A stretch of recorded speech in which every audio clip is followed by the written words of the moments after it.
Hát sziasztok, elérkezett a teremfelújítás a finiséhez. Beszéltem még egy pár dolgot, hogy mi az, amit még meg kell csinálni, és jövő héten várhatóan a Tóri Miklós vezényletével lehet majd jönni, és tevékenykedni. Mi nem leszünk jövő héten annyira elérhetők. Pár dolog. Például, ami fölmerült, az az, hogy letettünk egy 12 mm vastag parkettát, és a tábla pedig úgy volt bevágva, illetve úgy beméretezve, hogy fix a lába, és fönt van 2x4 csavar. És a parketta emeléssel együtt a csavarhegyek nem odaérnek, ahol a lukak vannak. Felmerült az jó ötletnek, hogy nem boruljon egy kicsit, és akkor mint egy hűtőajtó majd becsukódik. Judit nének nagyon tetszett, úgyhogy valamit ki kell találni rá. A bejárati ajtót még egyszer majd el kell festeni, ez jelenleg kint van a folyosón. Igen, volt ilyen kérés is, hogy most már szép lassan pakoljunk ki a folyosóról, mert hogy festenek a folyosót is, és ott mindent el kell tüntetni onnan. Azt majd egy rétegben még el kell festeni, és akkor az elméletileg jó is lesz. Táskatartó szekrényünk egyelőre úgy néz ki, ahogy itt látható. Megvannak ennek a polcai, majd ki fogom ide rakni mellé. Ezeket 3 darab polcot bele kell tenni, nemes egyszerűséggel, csavarokkal, esetleg a hátfal felőszögekkel megerősítve, és akkor ez a szekrényen mentett pénz is van. Lesz még egy szoklia alul, amit szintén ide fogok tenni. Szóba került az, hogy nem lesz tartó szekrény, ami itt lesz, jelenleg van a földön.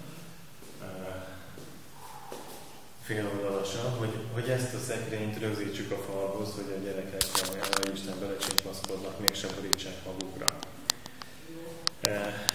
Erre elméletileg annyi a feladat akkor, hogy egy tipli csavar párossal a falhoz rögzíteni. Plusz hát egy egyéb festési módszert ki lett rajta próbálva. Fogalmazunk úgy diplomatikusan, hogy az eddigi szín az nem lett eltalálva, hogy mindenki ízlésének pontosan megfeleljen, így aztán elkezdtünk újabb lehetőségek után is kutatni. Ez is egyfajta verzió, amit látható most. Várhatóan át kell majd festeni a szekrények főbb részeit. Na most, Lira plusz Nepóha tartó régió. Ez lesz majd itt. Itt lesz egy polc, fölötte még egy polc, és ezekkel a kis fákkal lesznek az osztások megoldva. Ezt össze kell rakni. Bele kell tenni egy vízszintest, még egy vízszintest, ide majd fölfelé 2 függőlegest, ez is rajzon megvan, Miklósnak meg fogom részletesen mondani, hogy akkor ezt hogyan és miképp. Itt lesz illetve 2 szekrényajtó, ami kifelé nyílik, amit föl kell majd rögzíteni.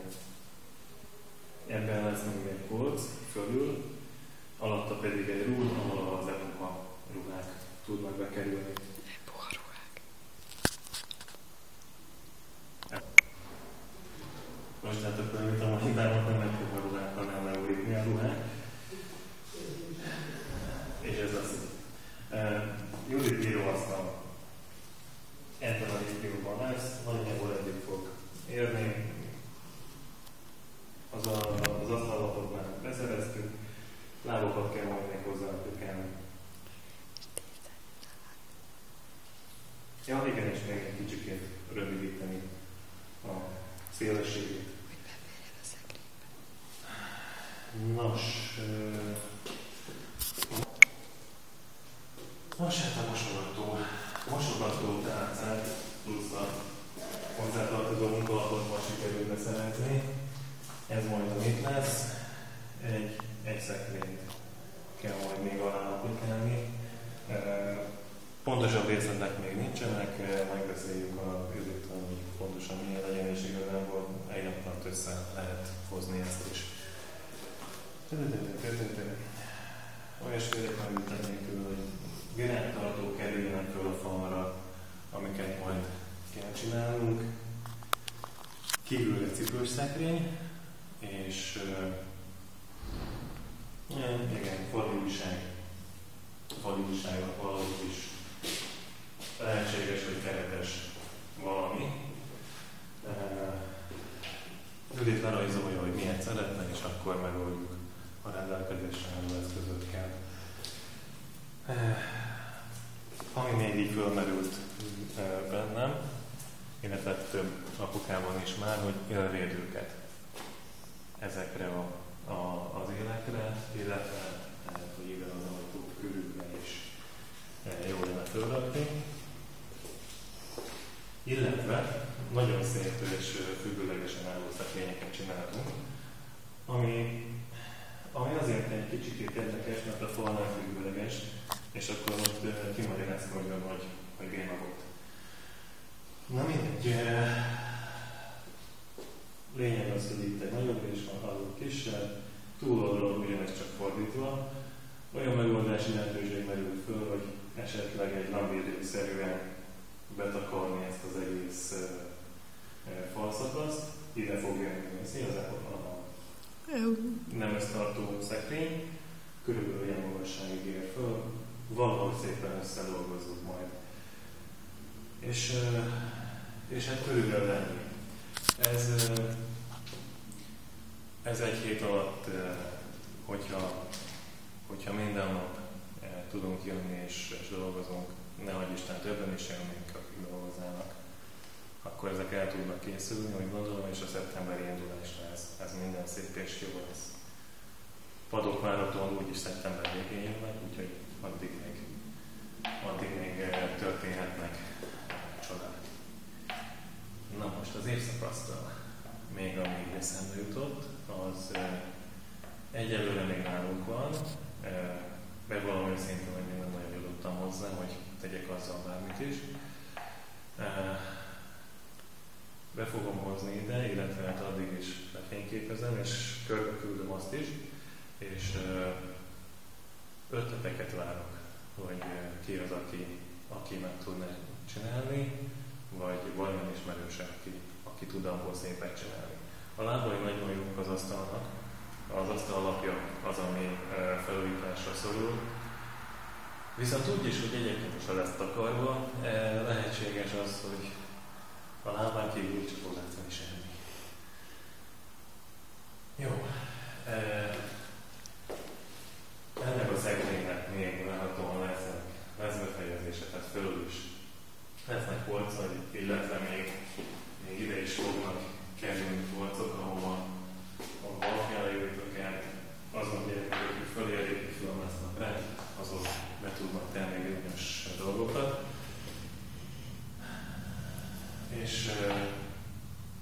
És így ennyi, ami most így szóba kerülhet, úgy gondolom.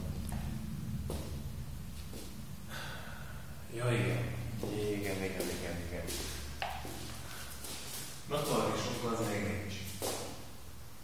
Függőjútól mi már elkészült, úgyhogy majd ahhoz helyettel kell szereznünk valamit, és felrakni. A tartós hullámok a fehér és rózsaszín között azok elkészültek, várhatóan újabb magok fognak érkezni, esetleg egy hétség, amíg el van. Jó, köszönöm szépen a figyelmet, akkor ezek a feladatok vannak még, amelyeket meg kell oldanunk. Ha jól számolom, ilyen 19-e van, hát 2 hetünk van rá, vagy másfél. Ennyi idő alatt szerintem ez bőven el tud készülni, ahogy eddig is haladtunk. Jó, köszönöm szépen a figyelmet, akkor szép napot nektek, sziasztok!